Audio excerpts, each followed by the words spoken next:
There is great economic power in adaptation. How do businesses bring that power to the level where it provides the most immediate benefit? Start with individuals and the teams in which they work. This is the Economics for Business podcast. We are here to help all businesses become champions for customers and value, improving lives with preferred and innovative products and services. We offer you the knowledge and tools to make your entrepreneurial journey a successful one. Now, here's your host, Hunter Hastings. Hi, Hunter Hastings here. We've been talking recently about adaptive systems. The reason is that adaptation is critical for business success. If your firm adapts, it can grow. If it does not, it can die. Adapt to what, you might ask? To change, to the accelerating rate of change in the digital age, to change in the underlying economics of profit and loss, to the economics of scale, to lowered transaction costs and increased impact of competition, to the rapid changes in how business does distribution and logistics and inventory. We're living in a new age of business characterized by rapid and fundamental change. Obviously, this has meant changes to business models, and we're still in the discovery process of experimentation to find the right ones. It's meant changes in relationships, and those too are exploratory. There are changes in how we work, where we work, when we work. Understanding and managing change is why we subscribe to Austrian economics at Economics for Business. The economist Ludwig von Mises, in his great work Human Action, taught us to think about the economy and all parts of it as being in constant flux. Everything changes all the time. The one constant is humans, the humans in human action. Same body, same mind, same motivations. The digital age hasn't changed those. So what we're suggesting this week is to think of adaptation at the human level. You and the people you work with.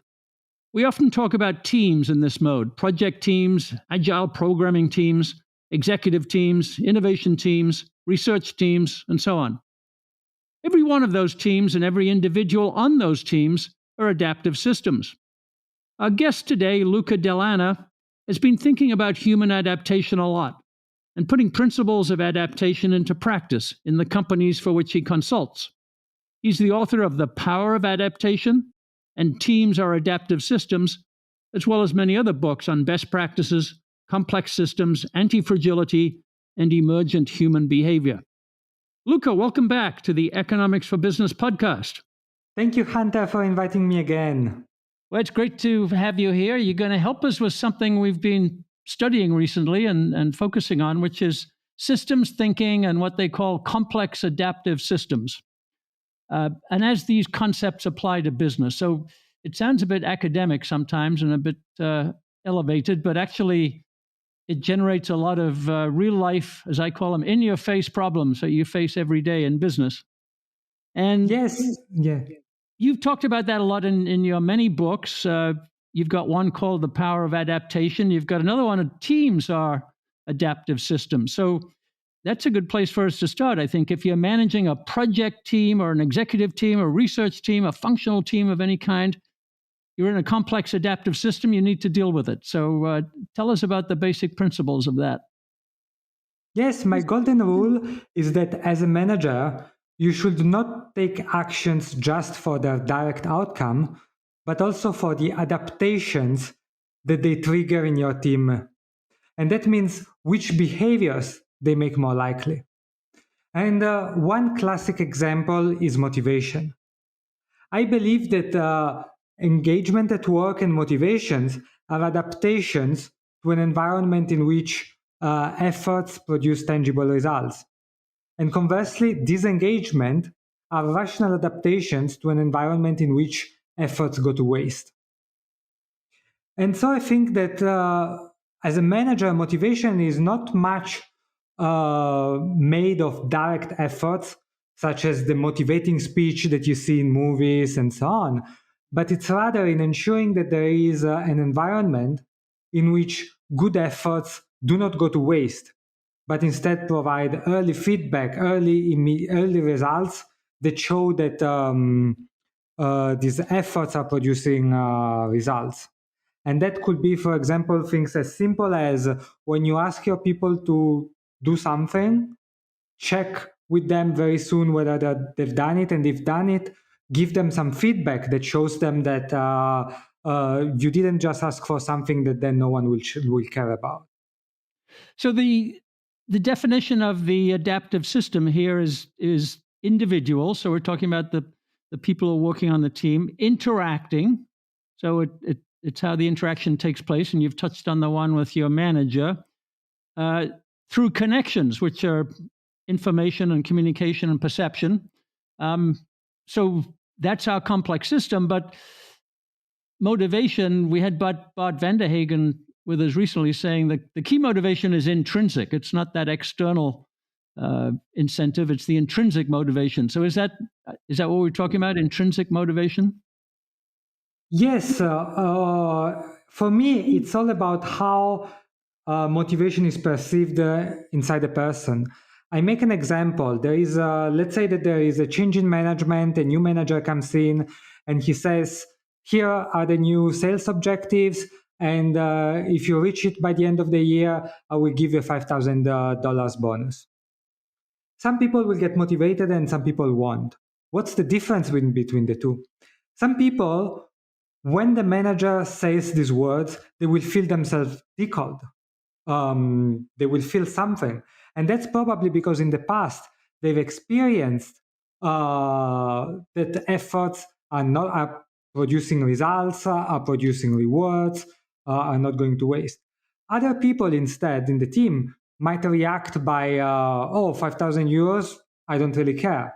It's not that they don't care about the money, it's that they don't believe that if they put effort, it will result in the money. Maybe because the previous manager used to make promises and then not keep them, or maybe because they think that the efforts are not worth it, or maybe because they think that there is a considerable chance that they might work themselves off for a full year and then it might not produce sales. So it's always about the perception. So how extrinsic motivation translates into intrinsic motivation. Yeah, and another thing we came across was that people might not understand what their contribution is to that, where they can make a difference. So you set a sales target for your team, and somebody might wonder, hey, it doesn't matter how hard I work, it may not be possible to get to that number. Yeah, I have a big problem with sales targets and in general targets which are only supposed to be measured at the end of the year or maybe at the end of the quarter.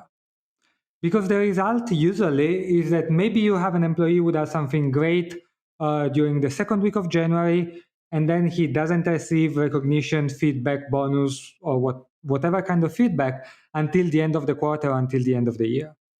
That means that already by the end of January, his adaptation will be, my efforts are not really producing any tangible result, so my rational adaptation will be to disengage. So what I usually suggest is to make sure that people get feedback very early.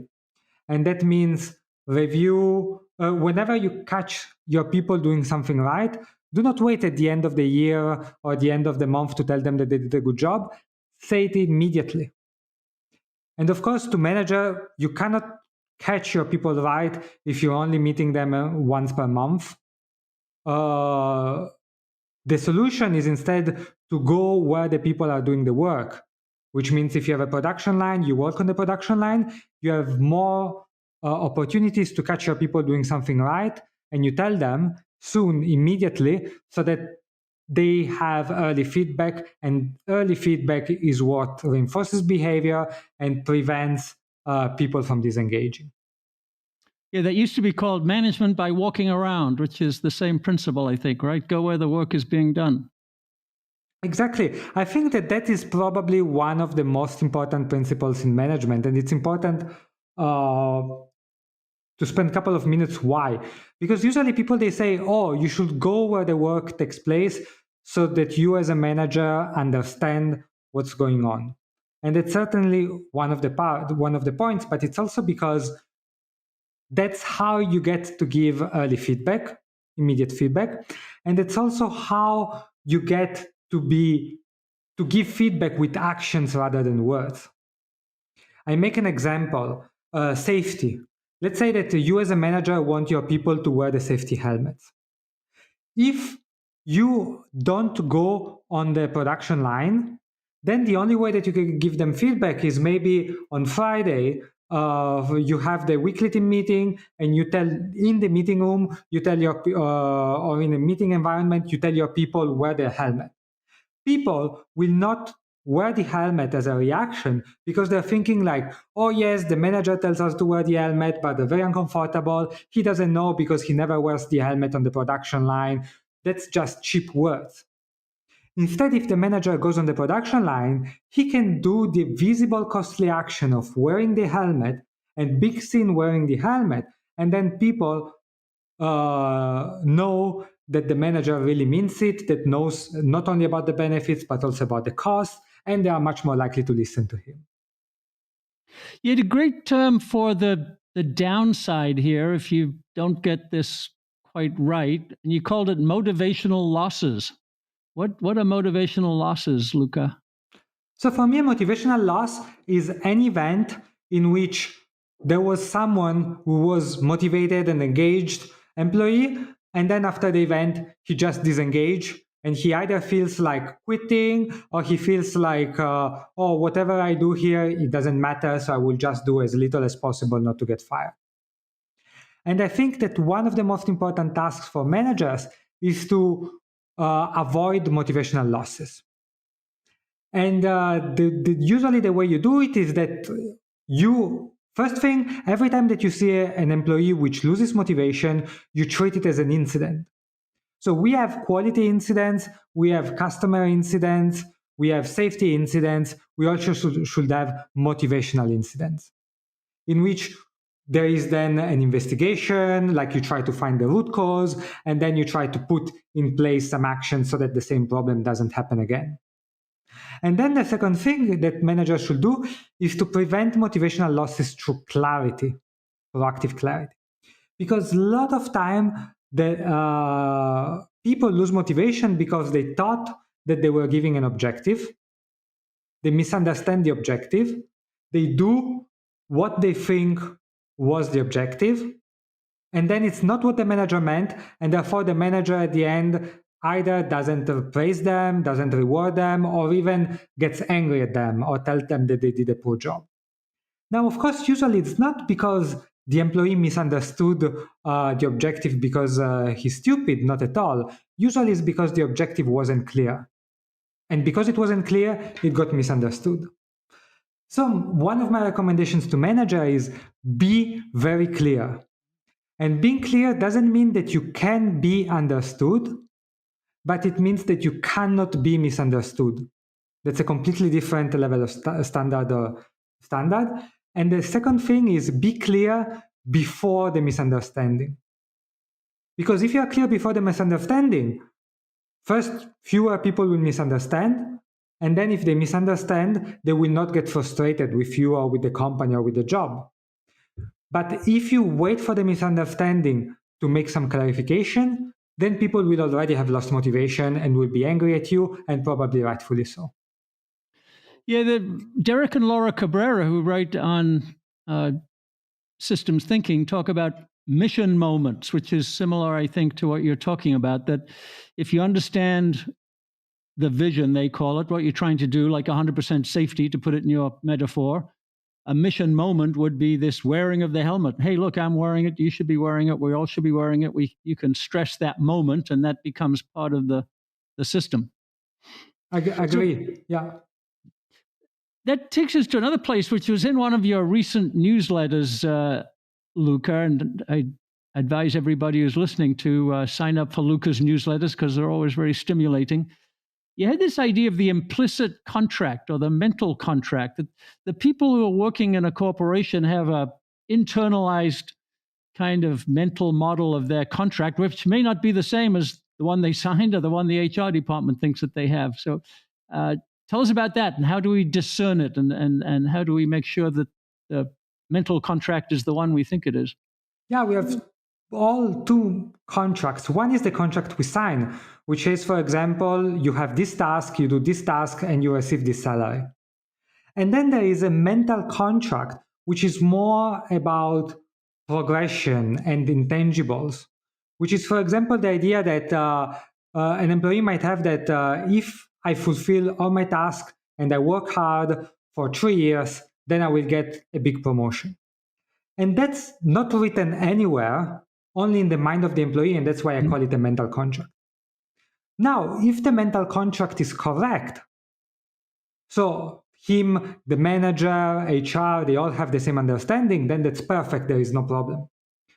However, a lot of times what happens is that the employee has a different mental contract than the reality.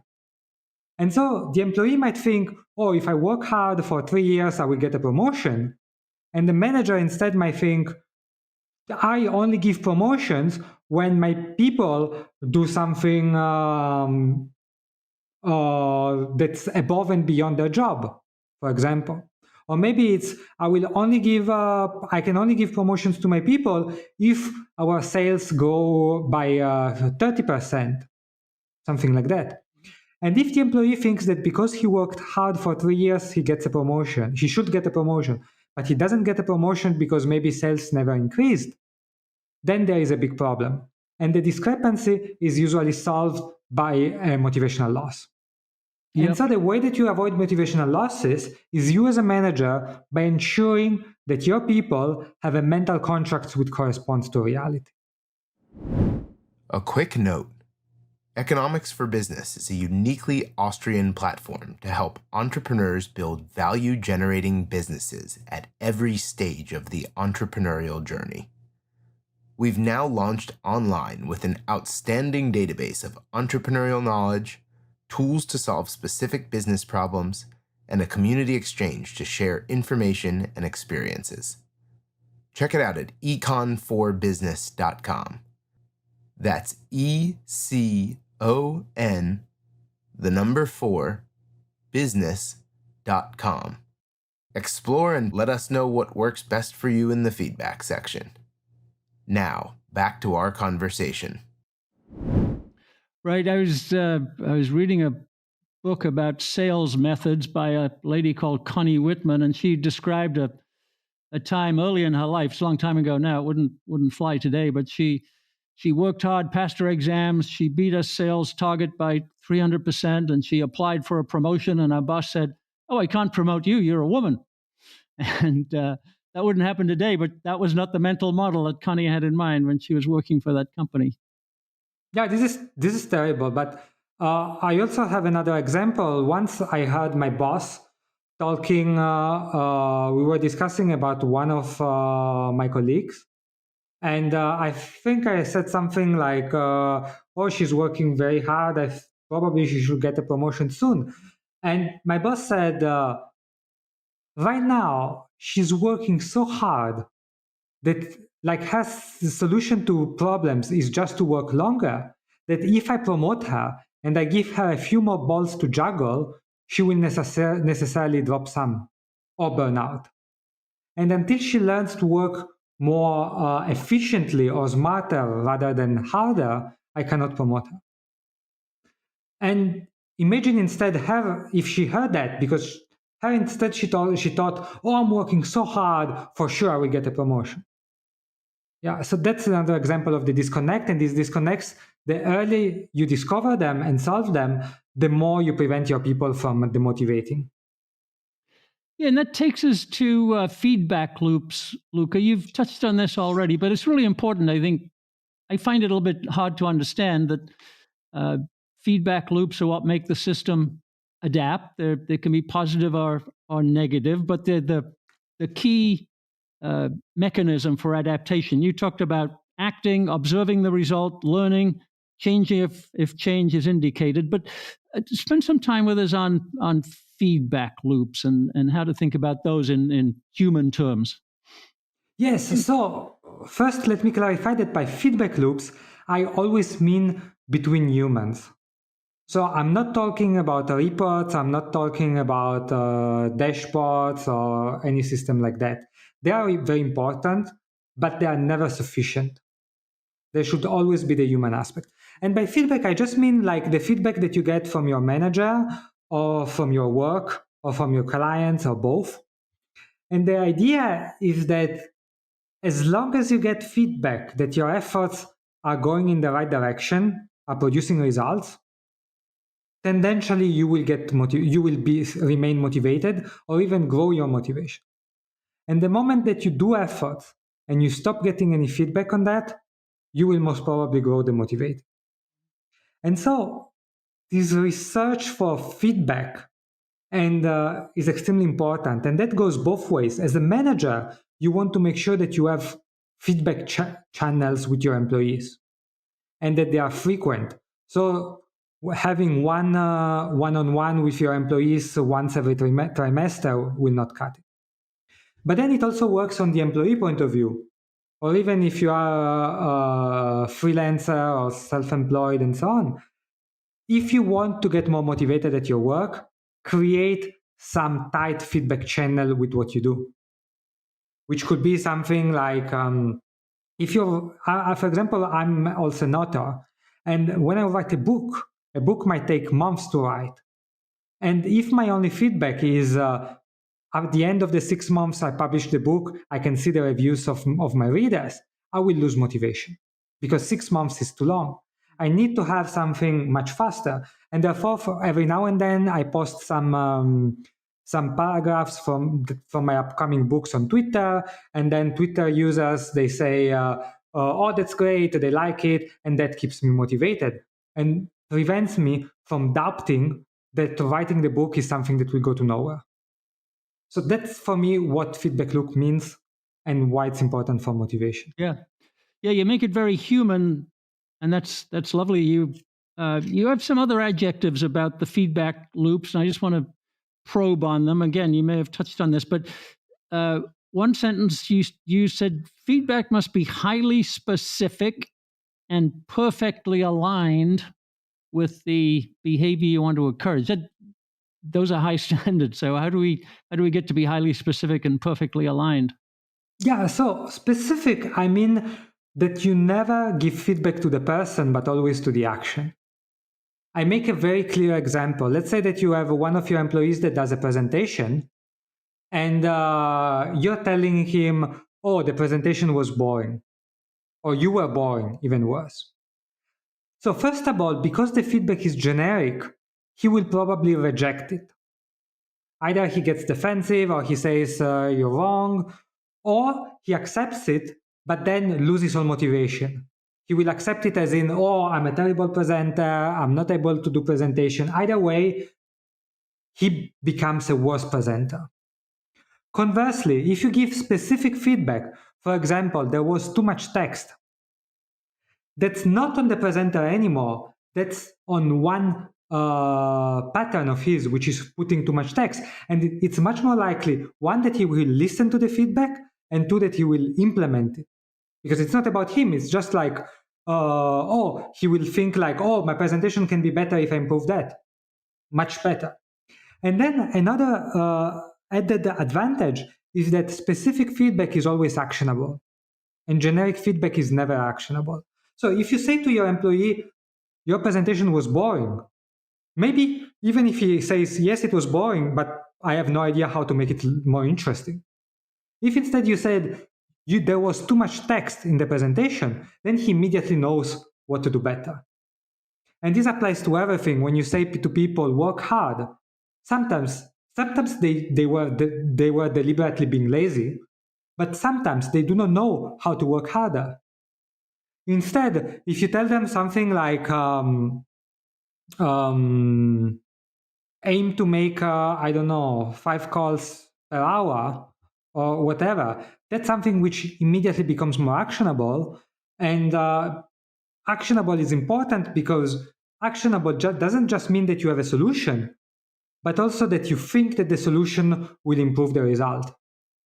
And that link brings motivation. And part of the management job is also to draw these kind of links. Yes, so that I begin to understand now. So that's about behavior. I can use less text in my presentation. That's a behavior. I can make more calls in an hour. That's a behavior, and it's specific. You can tell me exactly what the target should be. You say that feedback loops should also be tight, Luca. Is that Is that an additional element here? If you give feedback after 15 minutes after the fact, usually people react very positively, which means they know already what to do, they remember, they don't make themselves false expectations, and so on. If you wait 1 week, maybe people already lose motivation because they're like, oh, I worked very hard on Monday and no one noticed, and these kind of things.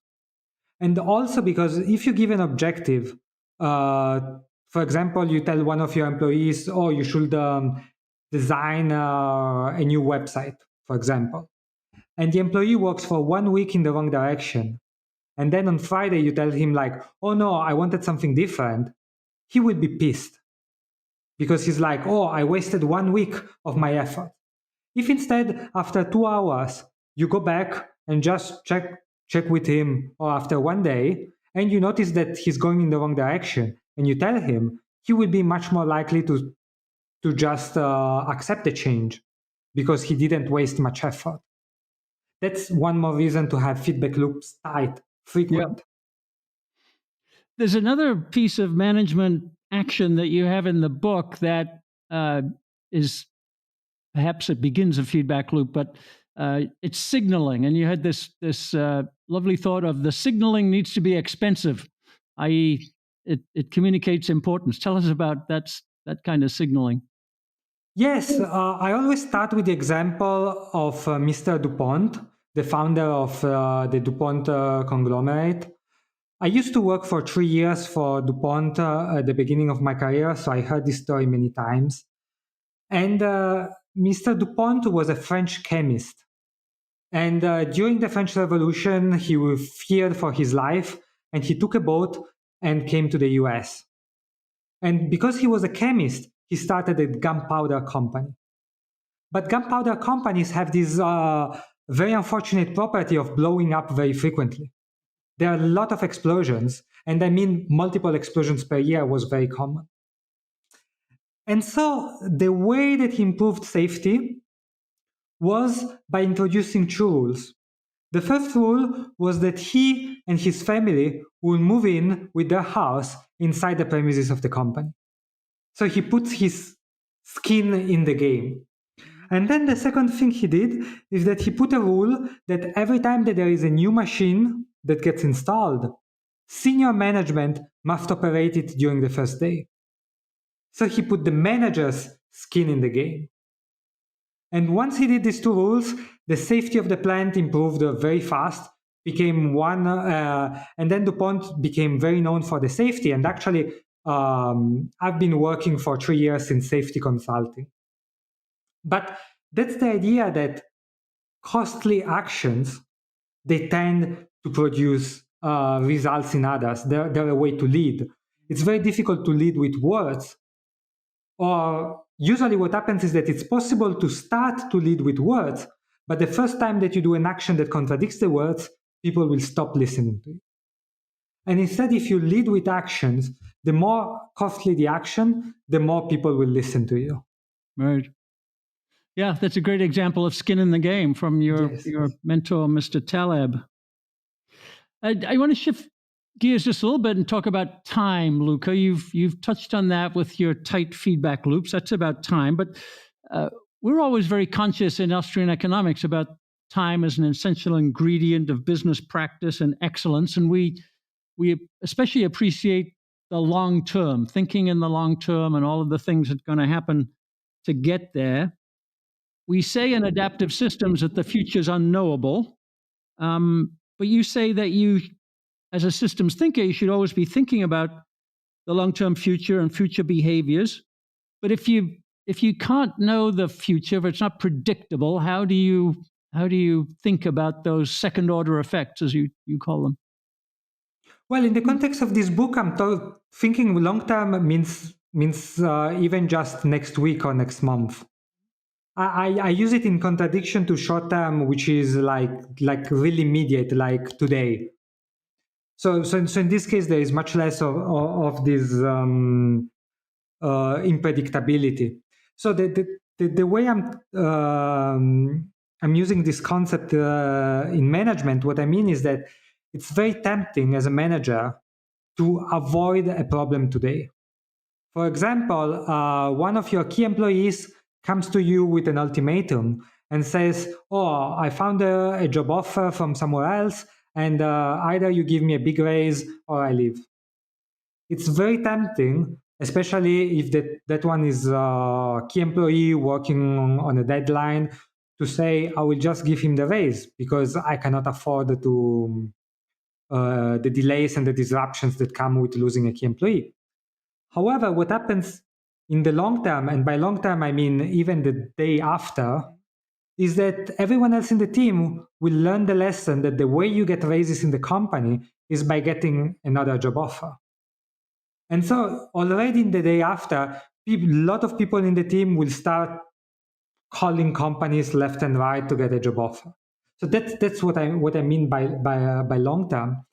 And therefore, I am encouraging managers to weight the long-term consequence of their action. So how the system, how the team will adapt to their action. Yeah.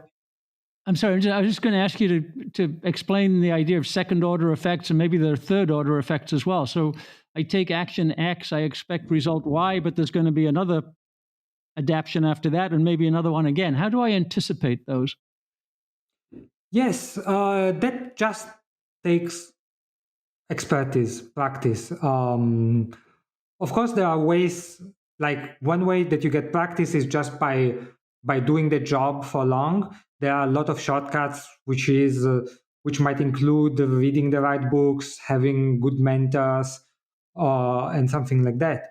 But that's mostly about it. Like, it's something that if you just try to think about it without learning from reality, usually there are so many interactions that it's very difficult to think about it.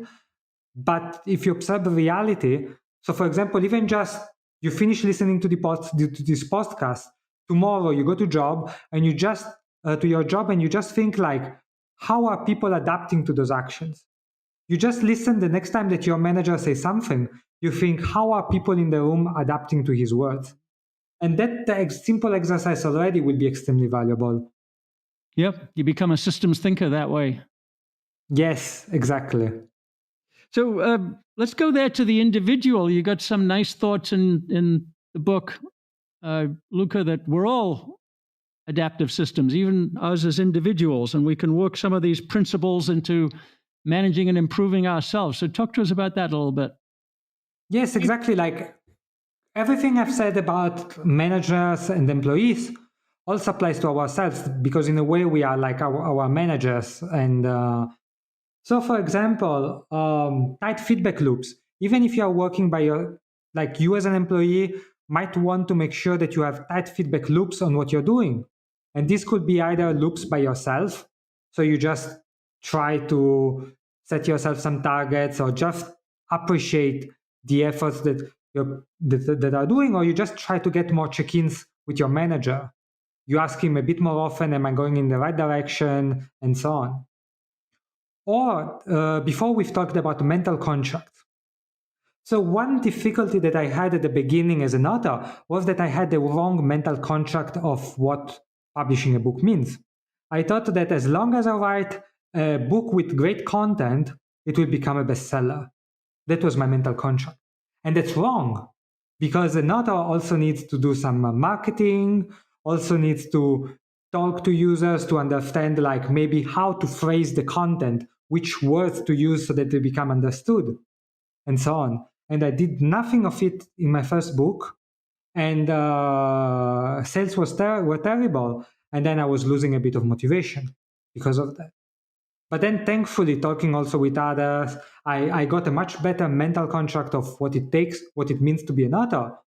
And because this mental contract is more correct, I'm losing much less motivation, and I have more motivation and more trust that if I do the right actions, result will almost inevitably come.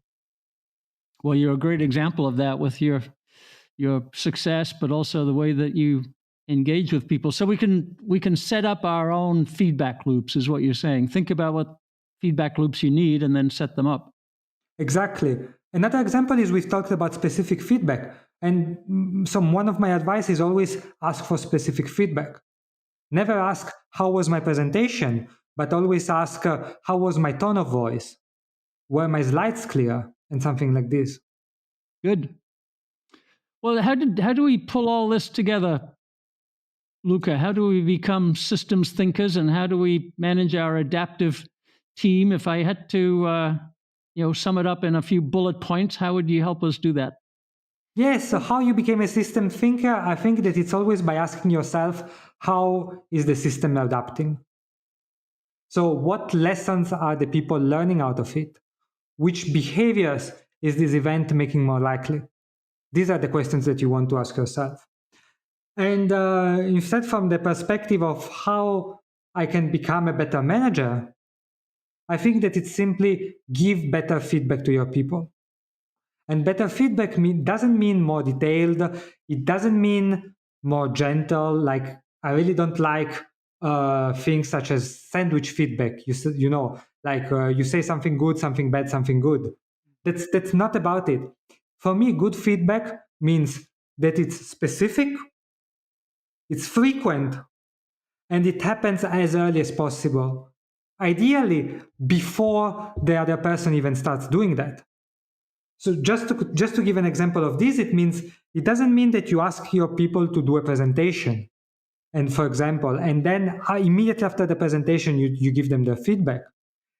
The idea is that you give them an objective, and then you depict a scenario in which the objective is realized.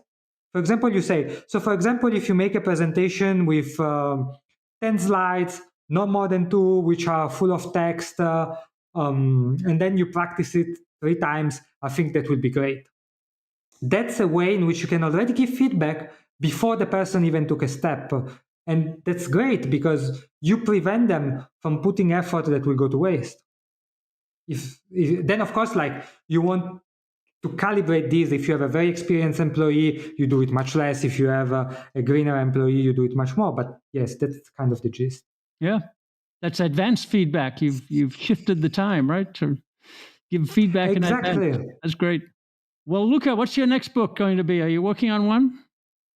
Yes. So right now, in 2 weeks, 2-3 weeks, I will publish the second volume of my pandemic guidebook, in which I'm talking about the pandemic. I'm not talking about it from a politic point of view. I'm just explaining to people how pandemic works. How the virus spread, why do we get waves, what do variants mean, and I'm doing it extremely simply. And basically the feedback of the people is that there were things that they were only hearing virologists talking, not clear, and now they finally understand everything which is going on around them. Yes. Well, good. We'll look forward to that. And talking of reading, we'll link people to your books on our key takeaways. And what other kinds of reading on systems thinking are the kinds of basic adaptiveness that you're talking about today? Is there anything else that people should be looking for? Well, I think that they should definitely read Nassim Taleb's Antifragile, if they didn't do it yet. And then I think that it's not, there isn't any other very specific reading, but it's mostly this idea of asking yourself always the questions, how is the system adapting? Which lessons are people learning? And you can probably read a biography of some great manager or something like that. And every page, you ask yourself, what lessons are people learning from him? And not lesson as a new concept, but lesson as in, if I do this, that will happen. Yeah. Well, good. That's an interesting way to do it. That will, instead of reading boring old business books, we can read biographies and think like that. Yes. Good. Exactly. And then last thing also, like every 2 months, I always run my Anti-Fragile Organizations course. And that's also a great place to come to learn about these topics. Good. Well, we'll link people to your website and they can learn all about that. So, Luca, thank you again for today. You're always bringing great insights, and they're very applicable to everyday work and everyday management. So we thank you for that. And thank you so much, Hunter, for inviting me for the very practical questions. Thank you, Luca. We'll talk again soon. Economics for Business is a production of the Mises Institute. To explore more content like this, visit econforbusiness.com. And for more from Hunter Hastings, visit hunterhastings.com.